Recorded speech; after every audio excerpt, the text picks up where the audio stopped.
نبی علیہ الصلوۃ والسلام دونوں جہانوں کے بادشاہ، نبی علیہ الصلوۃ والسلام مخدوم کائنات، سب آپ کے خادم، آپ کو خادموں کی کمی نہیں تھی، آپ کو ساتھیوں کی کمی نہیں تھی، محبت کرنے والوں کی کمی نہیں تھی، جانثاروں کی کمی نہیں تھی، لیکن یہ آپ کی محبت اور یہ آپ کی رحمت ہے کہ ایک لڑکا ہے بھی غیر مسلم یہودی لڑکا، حضور سے محبت کرتا ہے، حضور کو ملنے آتا ہے، بیمار ہو گیا اب وہ نہیں آ رہا، تو نبی علیہ الصلوۃ والسلام نے کیا ارشاد فرمایا؟ پہلے وہ ہمیں ملنے آتا تھا، آج ہم اس کو ملنے جائیں گے۔ آپ تشریف لے گئے، دور اس کا محلہ تھا، آپ پیدل تشریف لے گئے، کچھ صحابہ بھی، جماعت صحابہ کی وہ بھی آپ کے ساتھ چلتے ہوئے پیدل چلتے گئے، بڑی مشقت اٹھائی، سفر کیا، پیدل گئے، جا کر ان کا دروازہ کھٹکھٹایا، اس لڑکے کا نام پوچھا، کہاں ہے؟ آیا نہیں کئی دن سے۔ اس کا والد تھا یہودی، اس نے دروازہ کھولا، اس نے کہا جی وہ تو بیمار ہے اور بہت زیادہ بیمار ہے، تو بستر سے اٹھ نہیں سکتا، تو آپ نے فرمایا وہ ہمیشہ ہمیں ملنے آتا تھا، ہمیں بھی اس کی یاد آ رہی ہے، ہم اس کو ملنا چاہتے ہیں۔ اس نے کہا جی آ جاؤ۔ آپ اندر تشریف لے گئے، وہ یہودی لڑکا بستر پر پڑا ہوا، بات چیت بھی نہیں کر سکتا، اتنا بیمار، لیکن نبی علیہ الصلوۃ والسلام جب تشریف لے گئے اس نے حضور کو پہچان لیا۔ الحمدللہ رب السماوات ورب الارض رب العالمین وَلَهُ الْكِبْرِيَاءُ فِي السَّمَاوَاتِ وَالْأَرْضِ وَهُوَ الْعَزِيزُ الْحَكِيمُ مَا يَفْتَحِ اللَّهُ لِلنَّاسِ مِنْ رَحْمَةٍ فَلَا مُمْسِكَ لَهَا وَمَا يُمْسِكْ فَلَا مُرْسِلَ لَهُ مِنْ بعده وهو العزيز الحكيم ونشهد أن لا إله إلا الله وحده لا شريك له ونشهد أن سيدنا ونبينا ومولانا محمدا عبده ورسوله صلى الله تعالى عليه وعلى آله وأصحابه وبارك وسلم تسليما كثيرا كثيرا أما بعد فأعوذ بالله من الشيطان الرجيم بسم الله الرحمن الرحيم لقد جاءكم رسول من أنفسكم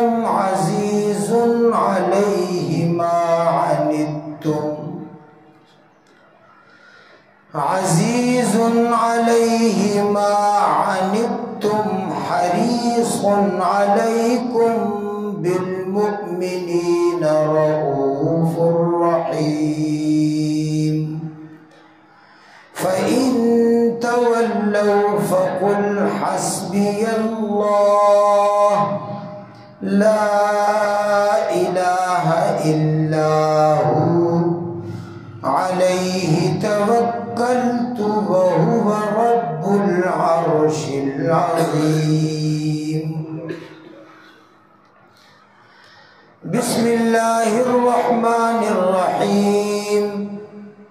ان اللہ وملائکتہ یصلون علی النبی یا ایہا الذین آمنوا صلوا علیہ وسلموا تسلیما۔ اللہم صل علی محمد وعلی آل محمد کما صلیت علی ابراہیم وعلی آل ابراہیم انک حمید مجید۔ اللہم بارک علی محمد وعلی آل محمد کما بارکت علی ابراہیم وعلی آل ابراہیم انک حمید مجید۔ محترم ساتھیوں، دوستوں، بزرگوں اور بھائیوں، جناب رسول اللہ صلی اللہ علیہ وآلہ وسلم سب سے زیادہ شفیق، سب سے زیادہ رحیم، اپنی امت کے لیے سب سے بڑے مہربان۔ اس لیے قرآن پاک میں اللہ تبارک و تعالی نے ارشاد فرمایا ہے عزیز علیہ ما عنتم، کہ میرے محبوب کی یہ شان ہے، میرے محبوب کی یہ کیفیت ہے، یہ حالت ہے کہ اگر کوئی بھی مومن مسلمان کسی تکلیف میں، مشقت میں ہو تو آپ کو برداشت نہیں ہوتی کسی کی تکلیف، کسی کی مشقت،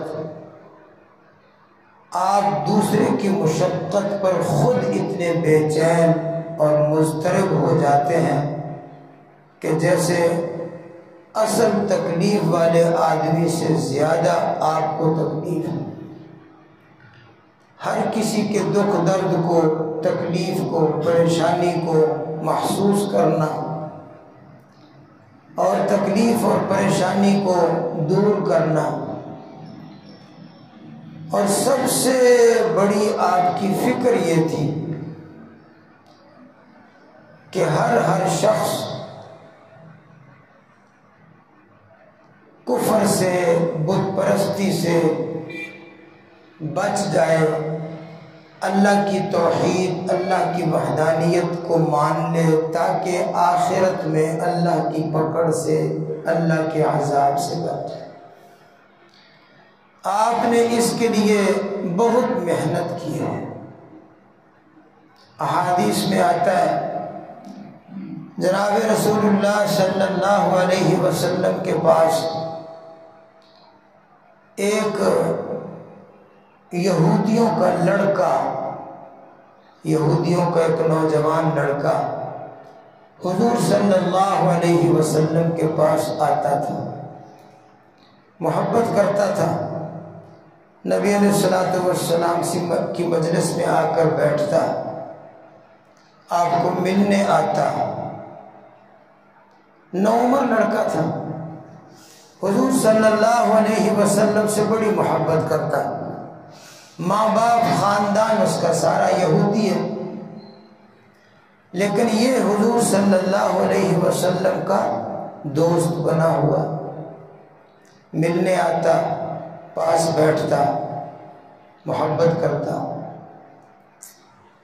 جناب رسول اللہ صلی اللہ علیہ وآلہ وسلم نے ایک دفعہ محسوس کیا کہ 2-4 دن ہو گئے وہ یہودی لڑکا آیا نہیں، ملنے نہیں آیا، ورنہ وہ روزانہ حضور کو ملنے آتا، آ کر آپ کے ساتھ ملاقات کرتا، ملتا، محبت سے پیش آتا۔ 2 دن ہو گئے، 3 دن ہو گئے، 4 دن ہو گئے، وہ لڑکا ملنے نہیں آیا۔ آپ نے معلومات کروائی، کسی سے پوچھا، وہ یہودیوں کا وہ لڑکا روزانہ ہمارے پاس ملنے آتا تھا، اب وہ نہیں آ رہا۔ تو آپ کو بتایا گیا کہ وہ لڑکا شدید بیمار ہے، بیماری کی وجہ سے اب وہ چل پھر نہیں سکتا، اس لیے وہ گھر میں اپنے بستر پر ہے۔ تو نبی علیہ الصلوۃ والسلام نے ارشاد فرمایا کہ پہلے وہ ہمیں ملنے آتا تھا، اب وہ بیمار ہے، بیماری کی وجہ سے ہمیں ملنے نہیں آ سکا۔ آپ نے فرمایا اب ہم اس کو ملنے جائیں گے، میں جاؤں گا اس کو ملنے۔ یہودیوں کا لڑکا ہے، چھوٹی عمر کا، لیکن آپ صلی اللہ علیہ وسلم کے ساتھ وہ محبت کرتا تھا، حضور کو ملتا تھا، آپ نے بھی اس کا کتنا خیال کیا۔ ورنہ آج کل بڑے لوگوں میں اس طرح کا خیال کہاں ہوتا ہے؟ کوئی آ گیا ٹھیک ہے، نہیں آیا تو نہ صحیح، ہماری تو زندگی گزر رہی ہے، ہمارے پاس دائیں بائیں خادم ہیں، نوکر ہیں، ہماری تو بادشاہی ہے، ہمیں کسی کی کیا پرواہ ہے۔ لوگوں کا یہ حال ہے۔ نبی علیہ الصلوۃ والسلام دونوں جہانوں کے بادشاہ، نبی علیہ الصلوۃ والسلام مخدوم کائنات، سب آپ کے خادم، آپ کو خادموں کی کمی نہیں تھی، آپ کو ساتھیوں کی کمی نہیں تھی، محبت کرنے والوں کی کمی نہیں تھی، جانثاروں کی کمی نہیں تھی، لیکن یہ آپ کی محبت اور یہ آپ کی رحمت ہے کہ ایک لڑکا ہے بھی غیر مسلم یہودی لڑکا، حضور سے محبت کرتا ہے، حضور کو ملنے آتا ہے، بیمار ہو گیا اب وہ نہیں آ رہا، تو نبی علیہ الصلوۃ والسلام نے کیا ارشاد فرمایا؟ پہلے وہ ہمیں ملنے آتا تھا، آج ہم اس کو ملنے جائیں گے۔ آپ تشریف لے گئے، دور اس کا محلہ تھا، آپ پیدل تشریف لے گئے، کچھ صحابہ بھی، جماعت صحابہ کی وہ بھی آپ کے ساتھ چلتے گئے، پیدل چلتے گئے، بڑی مشقت اٹھائی، سفر کیا، پیدل گئے، جا کر ان کا دروازہ کھٹکھٹایا، اس لڑکے کا نام پوچھا، کہاں ہے؟ آیا نہیں کئی دن سے۔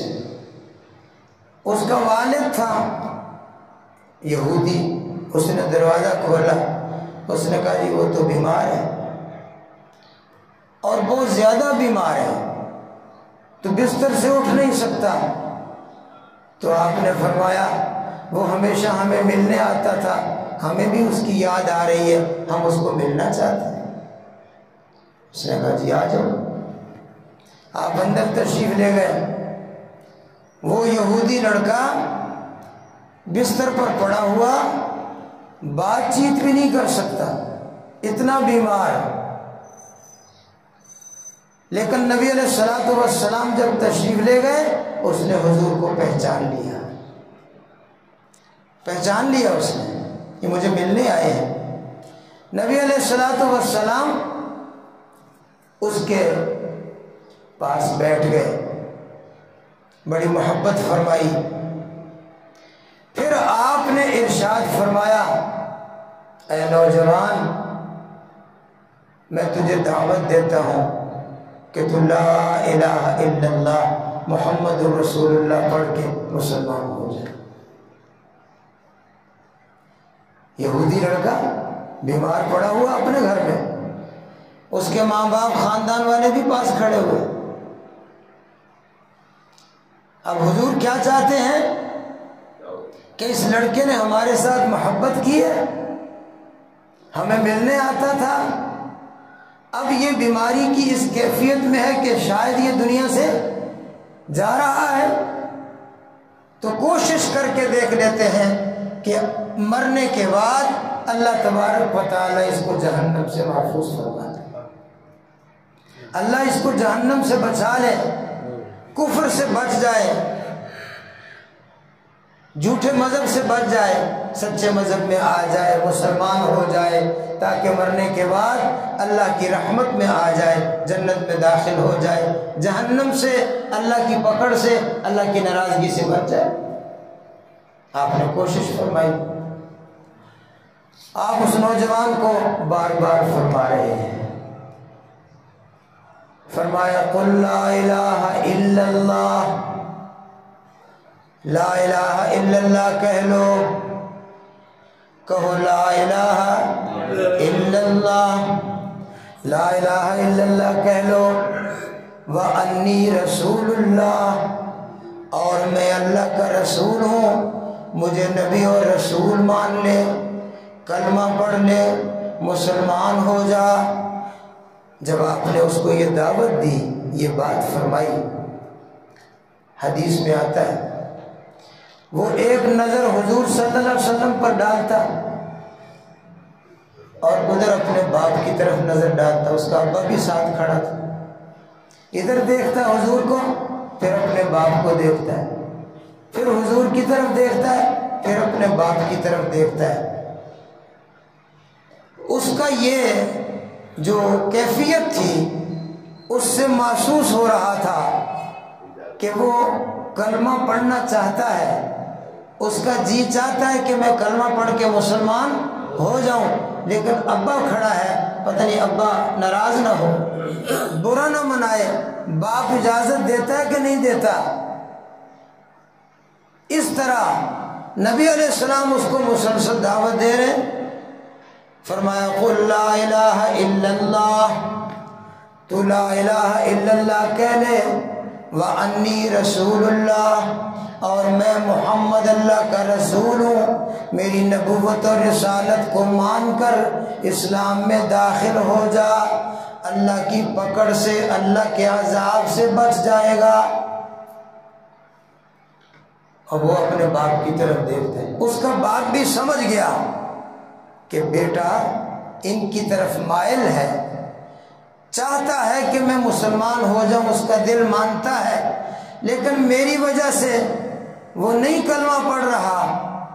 تو اس یہودی باپ نے بھی کہا اے میرے بیٹے، اگر تیرا دل چاہتا ہے اطیع ابو القاسم، تو ابو القاسم صلی اللہ علیہ وسلم کی بات مان لے، تیرا دل چاہتا ہے تو ان کی بات مان۔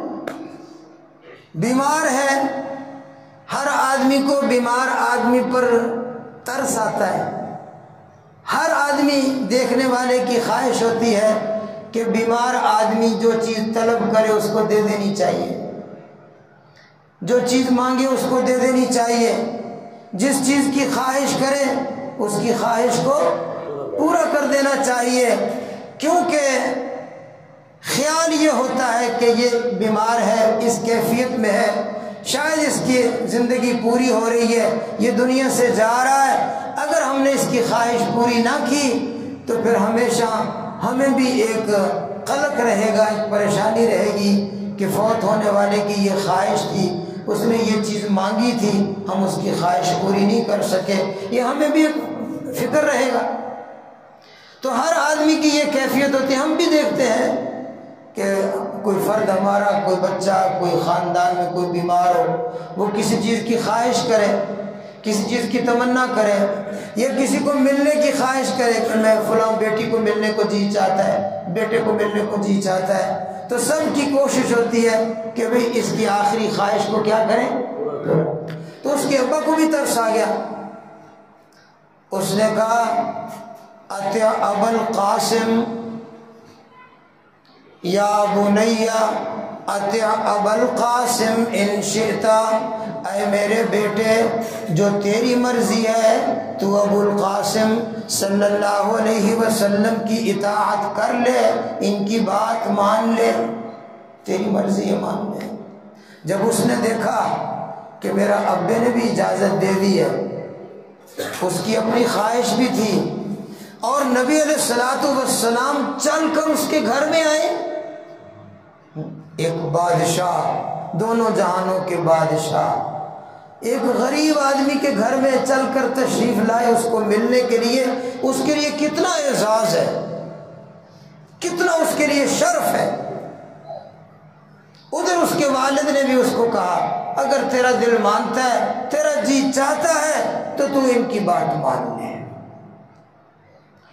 بس اس کو باپ کی طرف سے اجازت ملی تو وہ کہتا ہے اشہد ان لا الہ الا اللہ واشہد ان محمد رسول اللہ، میں کلمہ پڑھتا ہوں، میں ایمان لاتا ہوں، میں شہادت دیتا ہوں کہ اللہ کے سوا کوئی عبادت کے لائق نہیں ہے، اور حضرت محمد صلی اللہ علیہ وسلم اللہ کے سچے رسول ہیں، اللہ کے آخری نبی ہیں۔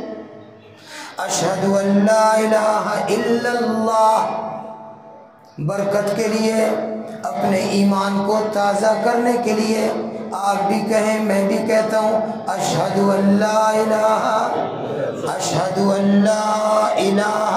الا اللہ واشہد ان محمدا عبدہ ورسولہ۔ کلمہ پڑھ کے یہودی کا لڑکا مسلمان ہو گیا۔ حدیث پاک میں ہے جناب رسول اللہ صلی اللہ علیہ وسلم اس یہودی نوجوان کے مسلمان ہونے پر، کلمہ پڑھنے پر اتنے خوش ہوئے، اتنے خوش ہوئے، صحابہ فرماتے ہیں ہم نے آپ کے چہرہ مبارک کو دیکھا 14ویں رات کا چاند جیسے چمکتا ہے، ایسے محبوب کا چہرہ چمکنے لگ گیا، خوش ہو گئے۔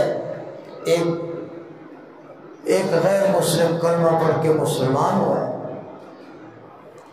یہ کوئی معمولی نیکی نہیں ہے کہ آپ کی دعوت پر کوئی غیر مسلم کلمہ پڑھ کے کیا ہو جائے، مسلمان۔ یہ بہت بڑا اعزاز ہے، بہت بڑا شرف ہے۔ اگر کسی مسلمان کو یہ شرف حاصل ہو جائے کہ اس نے دعوت دی اور دوسرا اس کی دعوت سن کر، اس کی بات سن کر کہے ٹھیک ہے میں آپ کے مذہب میں آتا ہوں، میں کلمہ پڑھتا ہوں، یہ بہت بڑی شرف کی بات ہے۔ حضرت علی المرتضیٰ رضی اللہ تعالی عنہ جب خیبر کی جنگ میں نبی علیہ السلام نے علی کو جھنڈا پکڑایا، فرمایا یہ جھنڈا پکڑو، قاتلہم، جاؤ جا کر یہودیوں کے ساتھ لڑائی کرو۔ حضرت علی کی آنکھوں میں تکلیف تھی، آنکھیں دکھ رہی تھیں، آنکھیں کھلتی نہیں تھیں، وہ آنکھوں کی تکلیف کی وجہ سے چند قدم بھی نہیں چل سکتے تھے۔ نبی علیہ السلام نے بلایا ان کو، 2 آدمی پکڑ کر حضور کی خدمت میں لائے، آپ نے اپنا لعاب مبارک حضرت علی کی آنکھوں پر لگایا، جیسے ہی آپ نے آنکھوں پر لعاب لگایا ان کی آنکھیں ایسے صحیح ہو گئی جیسے پہلے کوئی تکلیف ہی نہیں تھی، بالکل صحیح تندرست ہو گئی۔ آپ نے فرمایا یہ پکڑو جھنڈا، یہ پکڑو، قیادت کی، ساتھیوں کو ساتھ لے جاؤ، جاؤ یہودیوں کے ساتھ جا کر لڑائی کرو۔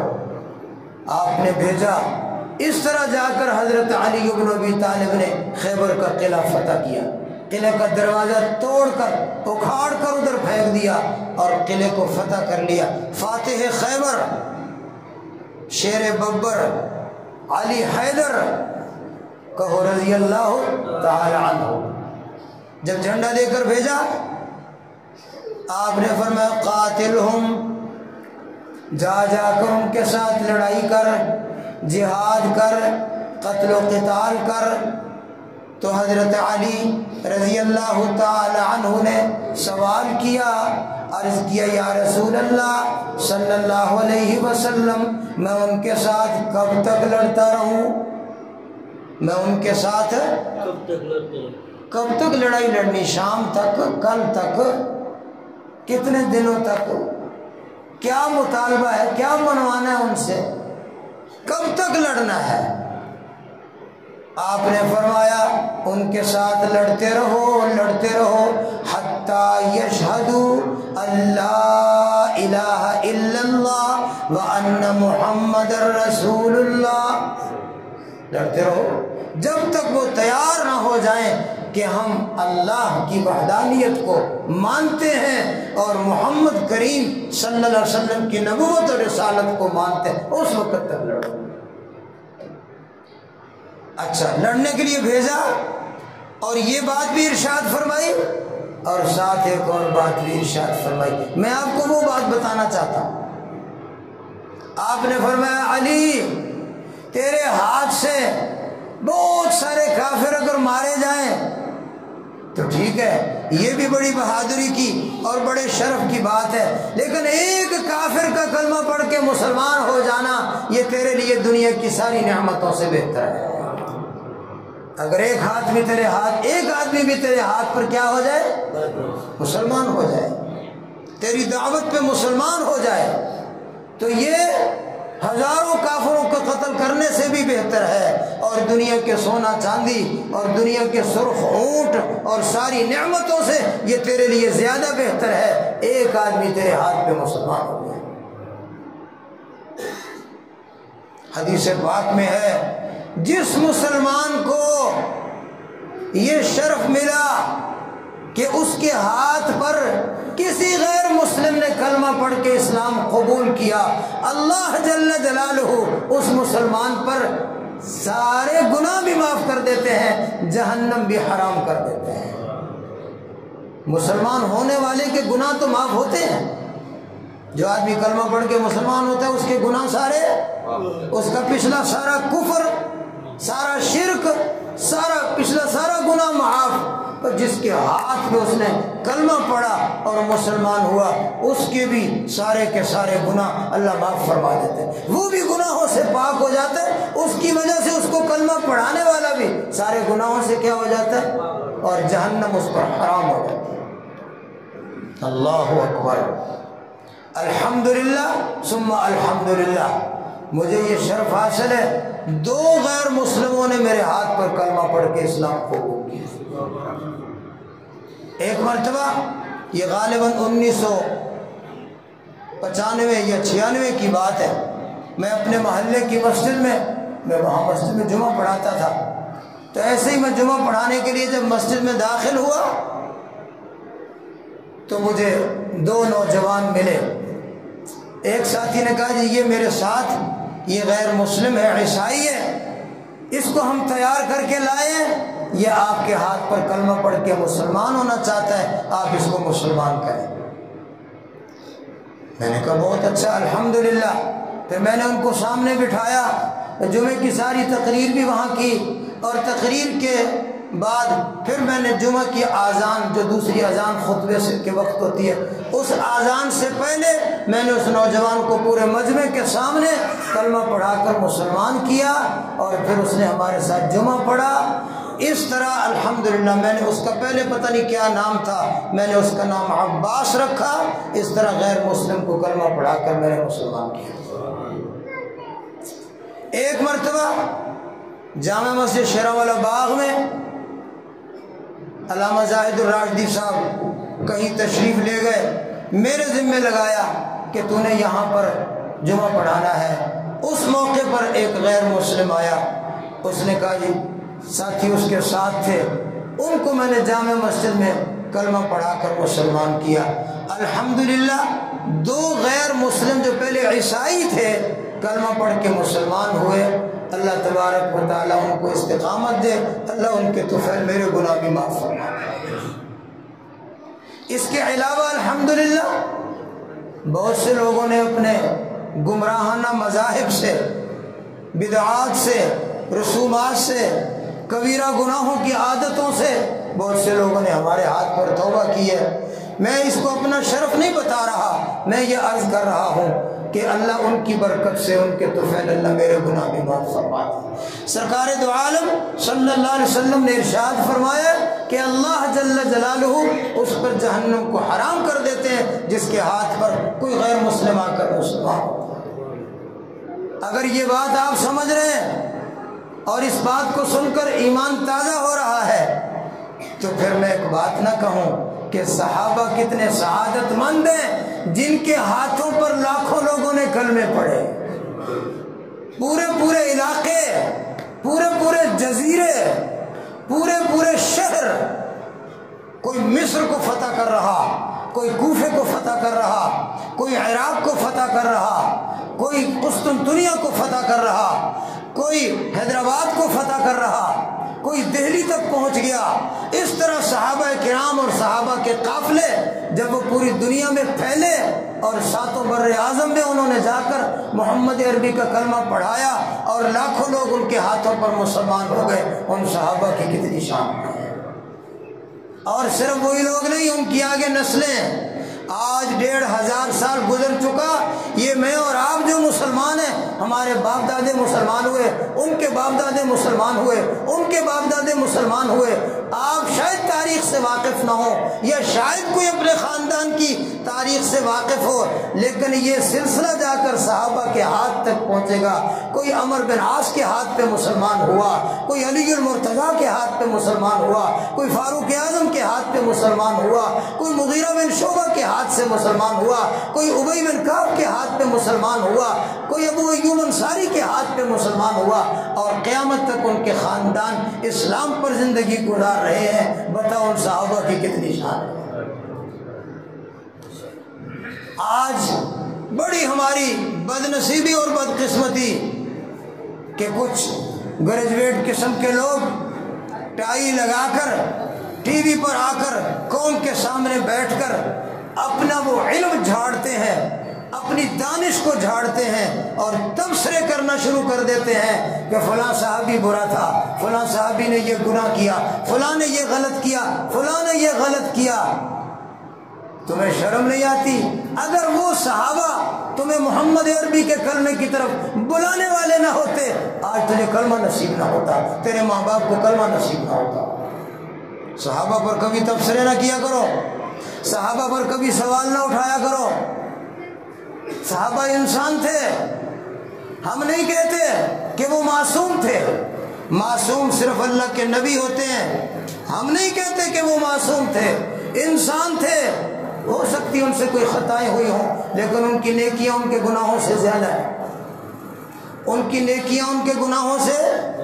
بالفرض اگر کوئی تم ڈھونڈ ڈھانٹ کے لے بھی آؤ نا کہ فلاں صحابی کا کوئی گناہ ہے، بالفرض، تو ان کی نیکیاں ان کے گناہوں سے زیادہ ہے۔ اللہ نے کوئی نہیں کہا کہ قیامت کے دن میں نے اس کو بخشنا ہے جس کا گناہ کوئی نہ ہو۔ اللہ کہتے میں نے قیامت کے دن تول لینا ہے، جس کے گناہ جتنے مرضی زیادہ ہوں، ایک نیکی زیادہ ہو گئی، میں نے اس کو جنت میں بھیج دینا ہے۔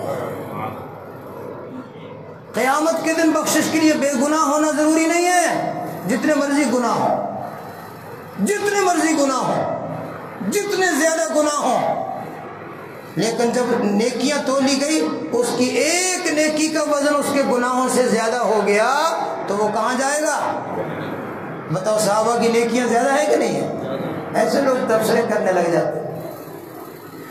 تو میں بات مکمل کروں، یہودی لڑکا نبی علیہ الصلوۃ والسلام کی دعوت پر مسلمان ہو گیا، اس نے کلمہ پڑھا، کہتے اشہد ان لا الہ الا اللہ واشہد ان محمدا عبدہ ورسولہ۔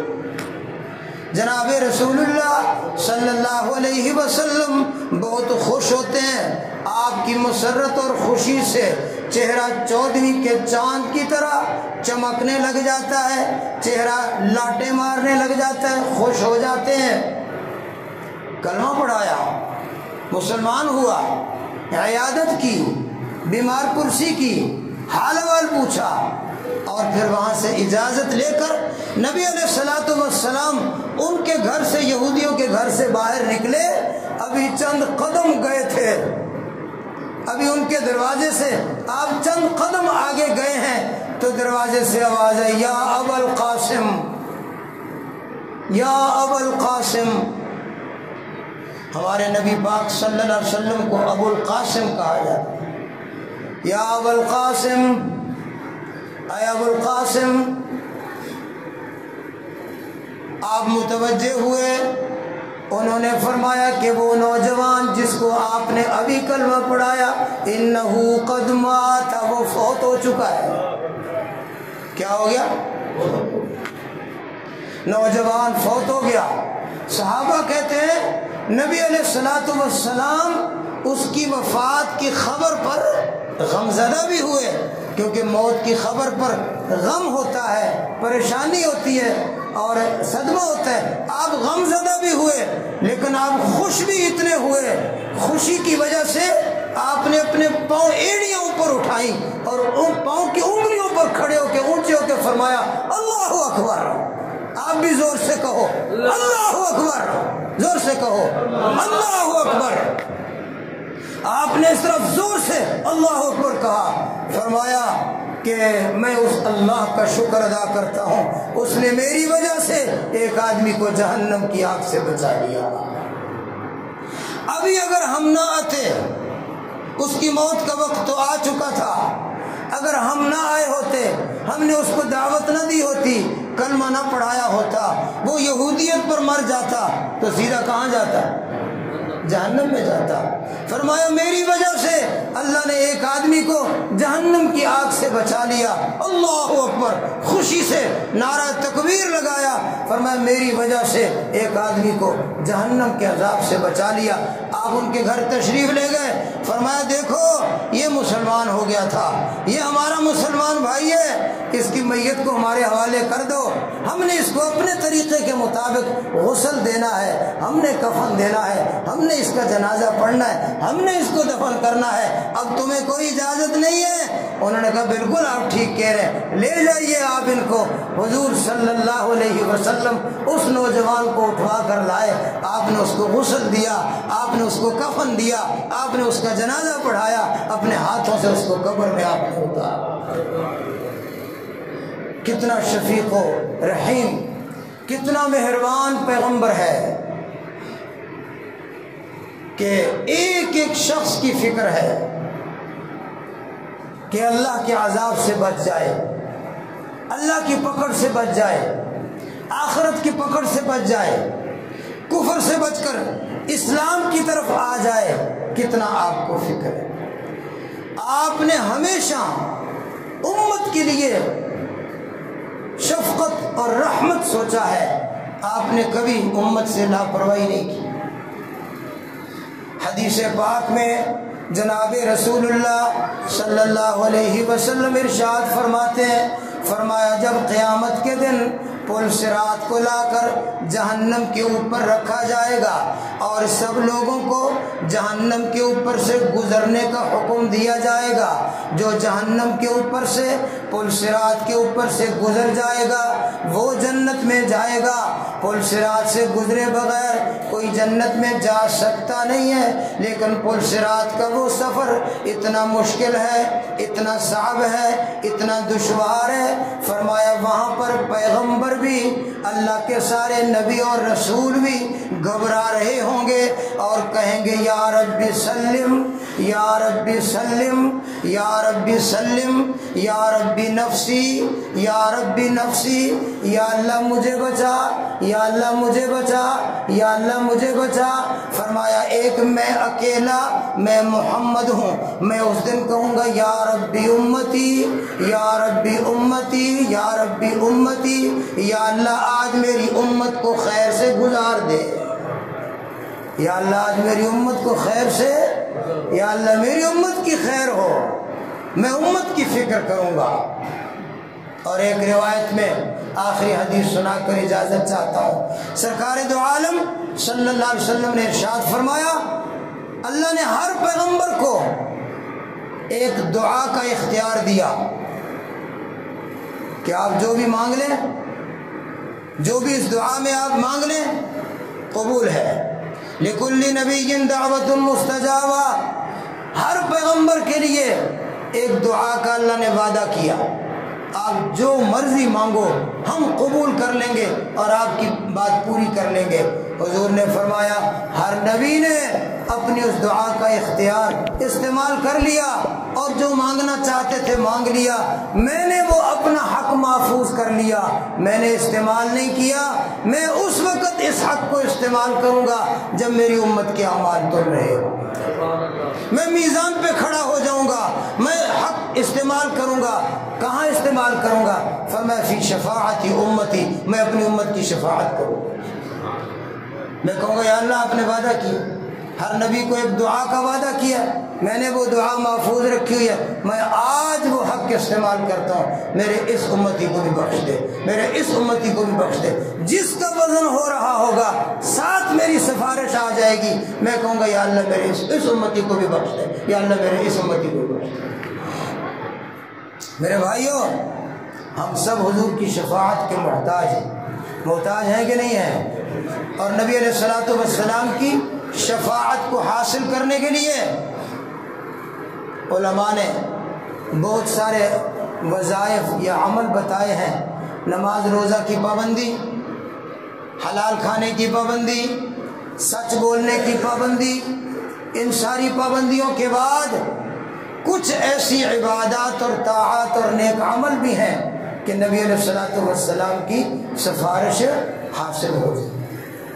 اس میں ایک بات جو حدیث پاک میں آتی عرض کرتا ہوں، نبی علیہ السلام نے ارشاد فرمایا کہ جب مؤذن اذان دیتا ہے، جب تم مؤذن کی اذان سنتے ہو، فقولوا مثل ما یقول المؤذن، جیسے مؤذن کہے ایسے تم اس کے ساتھ کہو۔ مؤذن کہتے ہیں اللہ اکبر اللہ اکبر، تم بھی کہو اللہ اکبر اللہ اکبر۔ مؤذن کہتا ہے اشہد ان لا الہ الا اللہ، تم بھی کہو، بولو نا، اشہد ان لا الہ الا اللہ۔ مؤذن کہتا ہے اشہد ان محمد رسول اللہ، سننے والا بھی کہے اشہد ان محمد رسول اللہ، دو دو دفعہ۔ پھر مؤذن کہتا ہے حی علی الصلاۃ، تم کہو لا حول ولا قوت الا باللہ العلی العظیم۔ پھر مؤذن کہتا ہے حی علی الفلاح، تم کہو لا حول ولا قوت الا باللہ العلی العظیم، دو دو دفعہ۔ پھر مؤذن کہتے ہیں اللہ اکبر اللہ اکبر، تم کیا کہو اللہ اکبر اللہ اکبر۔ مؤذن کہتا ہے لا الہ الا اللہ، تم بھی کہو لا الہ الا اللہ۔ اس کے بعد فرمایا ثم صلوا علی، پھر میرے اوپر درود پڑھو، پڑھو اللہم صلی علی محمد وعلی آل محمد کما صلیت علی ابراہیم وعلی آل ابراہیم انک حمید مجید، اللہم بارک علی محمد وعلی آل محمد کما بارکت علی ابراہیم وعلی آل ابراہیم انک حمید مجید۔